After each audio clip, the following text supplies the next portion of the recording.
जय गुरुदेव। जहर की पुड़िया रखी रह गई। मेरे दादाजी की गिनती इलाके के खानदानी अमीरों में होती थी। वे सोने चांदी की एक बड़ी दुकान के मालिक थे। एक बार किसी लेन देन को लेकर दादाजी और पिताजी में ऐसा विवाद हुआ कि हमारे पिताजी हम 4 भाई बहनों को छोड़कर घर से निकल गए। उनका आज सन 2011 तक कुछ पता नहीं है।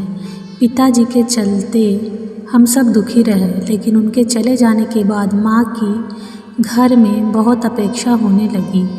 एक समय स्थिति ऐसी आई कि हमारे नाना जी हम बच्चों के साथ माँ को विदिशा लेकर चले गए। उनका अपना भी परिवार था, अतः हम सबके भरण पोषण में काफ़ी दिक्कत होने लगी। अंत में माँ को हम बच्चों की परवरिश के लिए दूसरों के घर बर्तन धोना व झाड़ू पोछा का काम करना पड़ा। सन 1989 ईस्वी में हमारी बुआ रामकली सोनी कलेक्ट्रेट में काम करती थी। उनके माध्यम से गायत्री परिजन श्री रमेश, अभिलाषी व रागनी आंटी के घर झाड़ू पोछा का काम माँ को मिला। रागनी आंटी देव कन्या के रूप में शांति कुंज में रह चुकी थी।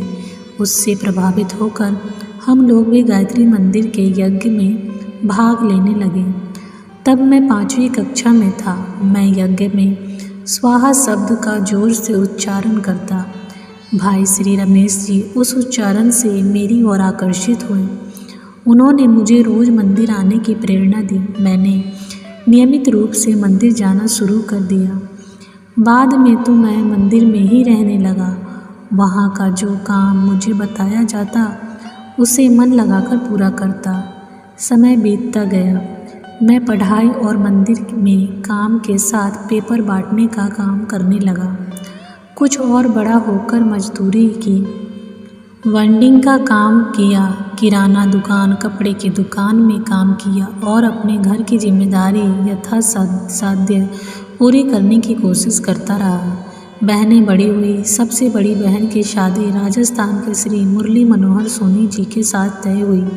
सगाई संपन्न हुई। सांस्कृतिक परिवार था, इसलिए उन्होंने कुछ मांगा नहीं, पर शादी तो शादी होती है। कई तरह के छोटे बड़े खर्च होने की होते हैं। मेहमान मजदूरी करके घर के खर्चे ही बड़ी मुश्किल से पूरे हो पाते थे। बहन की शादी के लिए कभी कुछ जोड़ नहीं सका। अब कैसे क्या व्यवस्था होगी, इन्हीं चिंताओं को लेकर शादी के कार्ड छपवाने सभी रिश्तेदार, चाचा, ताऊ, फूफा, पिताजी के वशिष्ठ मित्रों के यहाँ कार्ड दिया और सहायता मांगी। सभी ने आश्वासन दिए। उनके भरोसे में आगे बढ़ता रहा।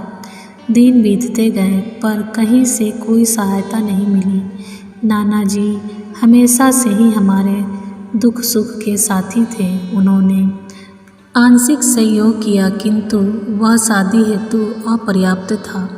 जब शादी के दिन एक दिन पहले एक एक करके सभी ने सहायता हेतु हाथ खड़े कर दिए तो मेरे हाथ पैर ठंडे होने लगे। समझ में नहीं आ रहा था कि अब क्या होगा। अगले दिन बारात आने वाली थी और अभी तक उनके ठहरने खाने का कोई इंतजाम नहीं हो सका। यहाँ तक कि बहन के लिए एक जोड़ी साड़ी तक नहीं खरीदी जा सकी। ऐसे में तो निश्चित ही दरवाजे से बारात वापस लौट जाएगी। यही सब सोचते हुए मैं पूज्य गुरुदेव के चित्र के सामने बैठकर खूब रोया। मैं लड़का ही था। अप्रैल सन 2000 में एक कागज़ पर लिखा, मैं, मेरी माँ व बहन तीनों आत्महत्या कर रहे हैं। हमने उसे गुरुदेव की पूजा चौकी पर पीछे की ओर रख दिया और बाजार से जहर ले आया।